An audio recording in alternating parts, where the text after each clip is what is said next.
Happy new year மக்களே. இன்று இயேசு உங்களிடம் சொல்கிறார், நீ கவலைப்படாதே. நாளைக்கு என்ன நடக்கும்? உன் வாழ்க்கை எப்படியாகும்?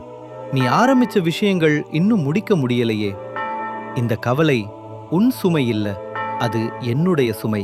அதை என்கிட்ட கொடு என சொல்கிறார். புத்தாண்டு இறைவார்த்தை உங்களுக்காக. மத்தேயு அதிகாரம் 6 இறைவார்த்தைகள் 34. ஆகவே நாளைக்காக கவலைப்படாமல் இருங்கள், நாளைய தினம் தன்னுடையவைகளுக்காக கவலைப்படும்.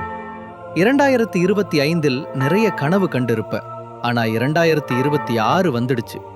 எல்லாம் முடிக்காம அப்படியே இருக்கு. இன்னும் கொஞ்சம் முயற்சி பண்ணிருக்கலாம்னு தோணுதா? ஆனா ஆண்டவர் என்று சொல்கிறார், முடிந்ததை பற்றியும் நடக்கப் போவதை பற்றியும் நீ கவலைப்பட வேண்டாம். இன்றைய நாளை எனக்கு ஒப்புவி. உன் முயற்சிகளை எனக்கும் தேவனுக்கும் சமர்ப்பி துணிவோடு முன்னேறு.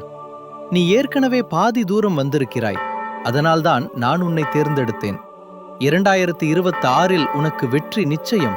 விசுவாசத்தோடு ஆமென் என்று கமெண்ட் பண்ணுங்க, ஷேர், சப்ஸ்கிரைப் பண்ணுங்க. நாளை சந்திப்போம்.